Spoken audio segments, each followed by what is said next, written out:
Dans cette vidéo, nous allons aborder le troisième de nos tutoriels sur Flexim. Comme d'habitude, vous pouvez retrouver les explications détaillées ainsi que tous les autres tutoriels sur notre site internet Solopti, dont l'adresse sera en description. Dans ce modèle qui est plus complexe que les précédents, nous allons chercher à implémenter une logique afin d'arrêter et redémarrer la production en fonction de niveau de stock. À la fin du tutoriel, votre modèle ressemblera à celui-ci.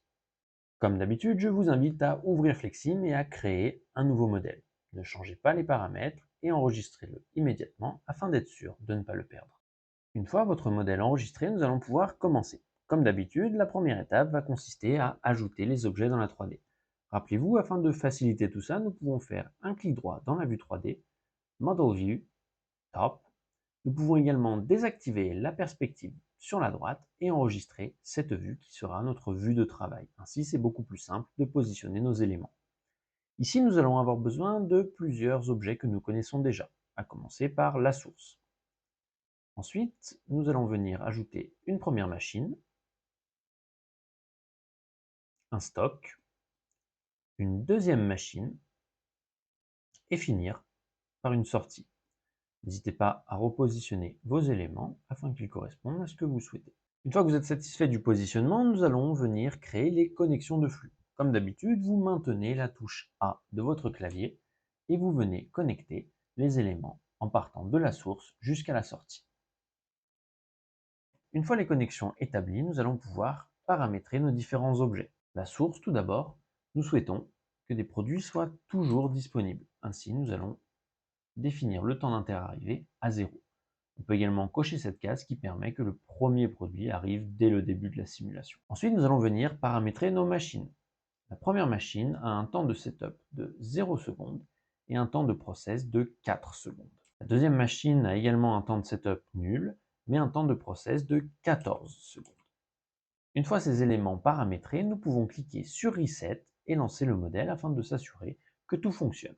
Ici, nous pouvons voir que la machine 1 est beaucoup plus rapide que la machine 2. Dès à présent, nous allons venir ajouter un dashboard afin de mesurer l'évolution du stock au centre.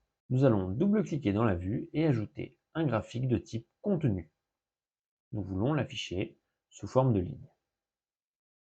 Vous pouvez repositionner votre graphique. N'hésitez pas à l'ancrer sur la droite en faisant un clic droit, Lock to Right, afin qu'il soit accroché à la droite de l'écran. Maintenant, nous allons venir utiliser la pipette afin de sélectionner notre stock. Quelques paramètres que nous pouvons modifier. Tout d'abord, nous pouvons ajouter un titre à notre graphique. Nous allons appeler ça nombre de produits. C'est le titre qui s'affichera en haut de notre graphique. Si je relance mon modèle, je peux voir que le titre s'affiche et que je suis l'évolution de mon stock dans le temps. L'affichage par défaut est sous forme de ligne, mais je pourrais choisir de l'afficher différemment, comme ceci par exemple. Dans la suite du tutoriel, nous allons souhaiter programmer la logique suivante. Elle est représentée ici sous forme d'organigramme. Au début de la simulation, nous allons lancer la production et attendre que le stock 1 monte à 5 produits. Ensuite, nous allons arrêter la machine 1, puis attendre que le stock 1 redescende à 2 produits. Après un délai de redémarrage de 7 secondes, nous allons redémarrer la machine 1 et recommencer le cycle. Nous allons voir comment programmer ça dans Flexim. Pour cela, nous allons avoir besoin d'utiliser l'outil ProcessFlow qui se situe juste à côté du dashboard. Cliquez dessus et ajoutez un ProcessFlow général. Le ProcessFlow est un mode de programmation par logigramme qui est très adapté afin de visualiser de façon séquentielle et logique les actions à mener. Nous allons aborder la programmation étape par étape. Dans la première étape, nous allons implémenter la première partie, c'est-à-dire lorsque le stock 1 atteint 5 produits, on arrête la machine 1. Vous avez la possibilité de repositionner vos fenêtres. Ici, par défaut, le ProcessFlow s'est mis en tant qu'onglet au même endroit que le dashboard. Cela peut être embêtant de naviguer entre les deux. Nous avons la possibilité de déplacer nos fenêtres. Si je maintiens le clic gauche enfoncé sur le titre ProcessFlow et que je le détache, j'ai la possibilité de le repositionner en utilisant la petite croix ici. On peut voir que j'ai la possibilité de le positionner en haut de la vue 3D, à gauche, à droite ou bien en bas. C'est ce que je vais choisir. Je peux redimensionner afin d'avoir tous mes éléments visibles en même temps. Lorsque je clique sur mon ProcessFlow, je peux voir que la librairie à gauche est modifiée. Chaque vue a sa propre librairie. Dans la 3D, je peux retrouver mes objets. Dans le dashboard, je peux retrouver mes graphiques. Et dans le process flow, je peux retrouver mes activités. Afin de réaliser notre programmation, nous allons donc utiliser les activités qui sont présentes sur la gauche. La première activité que nous allons utiliser est une schedule source. Vous venez la glisser et la déposer dans votre process flow. Le rôle de cette activité est de créer ce qu'on appelle des jetons en suivant un planning. Dans notre logigramme, cette activité va nous servir à créer un seul jeton au début de la simulation. Et c'est ce jeton qui nous permettra de réaliser les différentes activités qui suivront. J'ai la possibilité de cliquer sur mon activité et de la renommer. Je peux la renommer démarrer la logique à t égale 0. Par défaut, cette activité est déjà paramétrée comme on le souhaite. On peut voir que au temps 0 de la simulation, je vais venir créer un jeton. Cliquez n'importe où ailleurs dans le process flow afin de sortir de la fenêtre de paramétrage. Si je reset et que je relance ma simulation, je peux voir qu'un petit rond vert est apparu. Et c'est ce petit rond vert qui nous indiquera à quelle étape de notre logique nous nous trouvons. Nous pouvons désormais ajouter une deuxième activité, l'activité Wait for Event. Nous venons la positionner également dans le process flow. Le rôle de cette activité, comme son nom l'indique en anglais, est de venir attendre la survenue d'un événement afin de déclencher quelque chose. Ici, ce que nous souhaitons attendre, c'est que le stock monte à 5 produits. On remarque qu'à côté de cette activité, nous avons un petit symbole qui nous avertit que nous devons préciser l'événement à attendre. Si on approche notre souris, on peut voir que l'icône se transforme en pipette que l'on peut venir sélectionner pour choisir l'objet concerné. Ici, ce sera le stock. Plusieurs événements possibles. Celui qui nous intéresse sera le content change, lorsque le contenu à l'intérieur du stock change. Maintenant, nous pouvons cliquer sur l'activité afin de la paramétrer. Ici, plusieurs informations. Tout d'abord, on retrouve l'objet concerné. Nous avons donc sélectionné la queue. Ensuite, l'événement. Nous avons choisi le changement de contenu. Et désormais, nous allons devoir paramétrer la règle qui définit ce changement. Ce que nous souhaitons, pour rappel, c'est d'attendre que le stock atteigne 5 produits. En anglais, cela se traduit par increase to exact value. Nous allons vouloir que le stock augmente jusqu'à une certaine valeur. Valeur que l'on va définir à 5. L'activité est donc désormais paramétrée. On ne touche pas au reste qui n'a pas d'importance dans ce tutoriel. Désormais, plusieurs petites choses que nous pouvons faire. Nous pouvons modifier le titre de cette activité. Par exemple, attendre 5 produits. Et enfin, la dernière étape va être de connecter ces activités entre elles. Pour le moment, si je relance mon modèle, je peux voir que mon jeton vert ne bouge pas, parce qu'il n'y a aucune connexion entre ces deux activités. Pour cela, je vais venir cliquer sur la première. Lorsque je me déplace à proximité de cette activité, je peux voir que mon curseur change pour une chaîne, qui me permet, si je maintiens le clic, de tracer une flèche qui permet de relier des activités entre elles.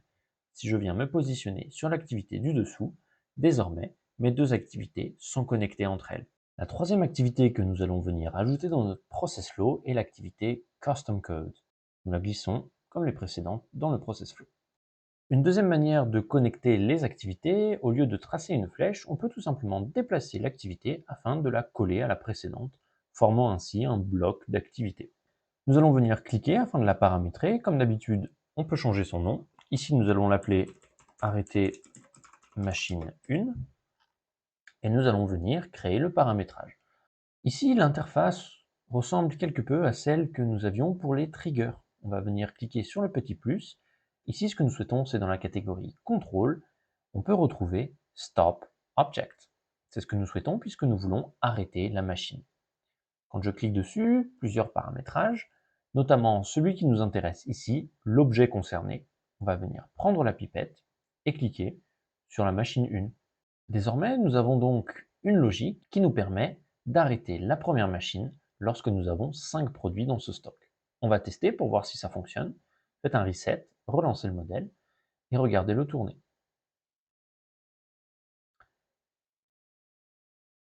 Ici, nous avons 5 produits dans le stock, la machine 1 est donc arrêtée. On peut voir qu'aucun autre produit n'arrive puisque cette machine ne fonctionne plus et donc la source ne peut plus rien envoyer. Nous allons donc maintenant pouvoir continuer la construction de notre process flow pour créer la deuxième partie de la logique qui consiste à redémarrer cette machine lorsqu'il n'y a plus que 2 produits dans le stock.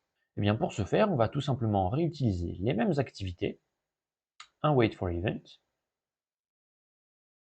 que l'on va renommer attendre 2 produits. Et maintenant, on va venir donc choisir notre stock, on content change, et cette fois-ci, la règle ne va plus être increase, mais decrease to exact value. Ici, on veut attendre que le stock redescende jusqu'à la valeur 2. Et enfin, on va utiliser un autre custom code que l'on va fixer également et que l'on va renommer relancer machine 1. On ajoute l'événement, toujours contrôle, et au lieu de faire un stop object, nous allons relancer l'objet. De la même manière, on sélectionne notre objet, ici, la machine 1. Si je relance, je peux voir que les produits s'accumulent jusqu'à en avoir 5. Lorsque j'en ai 5, ma machine s'arrête, le stock redescend jusqu'à ce que je n'en ai plus que 2 et la machine 1 redémarre. Dans le logigramme que nous avons présenté plus tôt, il y avait une flèche qui permettait de reboucler. En effet, ici, on peut voir que notre jeton a traversé toute la logique et maintenant il est bloqué en bas. La logique ne fonctionne plus. Tout simplement, on va venir créer une flèche qui part de notre dernière activité et reboucler sur la première. Vous pouvez changer un petit peu la manière dont la flèche est positionnée afin que ce soit un peu plus élégant. Et voilà, si je relance, ma logique va reboucler dès que le jeton arrive en bas. Une dernière chose, pour respecter parfaitement la consigne qui était donnée dans le tutoriel, on souhaitait attendre 7 secondes avant de redémarrer la machine 1.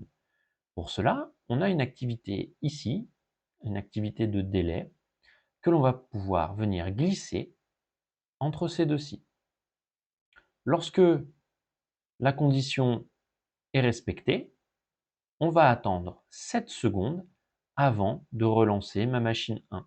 On vient paramétrer cette activité, donc attente 7 secondes, que l'on va définir à 7 secondes. On peut voir que le contenu du stock augmente jusqu'à 5, avant de rediminuer jusqu'à 2, de rester à 2 pendant un certain moment, puis de réaugmenter jusqu'à 5. Une petite chose que l'on peut venir ajouter à ce graphique afin de le compléter un peu, on peut prendre la pipette et venir ajouter notre machine 1. Si je relance ma simulation, désormais, je peux voir 2 choses sur mon graphique. La courbe bleue qui montre donc l'évolution de mon stock et la courbe orange qui montre l'évolution à l'intérieur de ma machine. Qu'est-ce que cela veut dire? Eh bien, on voit que l'on a un produit qui est traité jusqu'à atteindre 5 produits. Lorsque j'ai 5 produits atteints, on arrête notre machine. Ensuite, lorsque l'on redescend à 2, on voit que l'on attend un petit moment avant de redémarrer la machine. Voilà, félicitations, nous avons terminé ce 3e tutoriel sur Flexim. Comme d'habitude, n'hésitez pas à vous rendre sur notre site internet, vous retrouverez toutes les explications détaillées de ce tutoriel. Vous pourrez également télécharger le modèle corrigé, voir des modèles de démonstration qui vous présentent d'autres exemples que ceux que nous avons vus, et également consulter tous les services que nous proposons afin de vous aider au mieux à réaliser vos simulations de flux.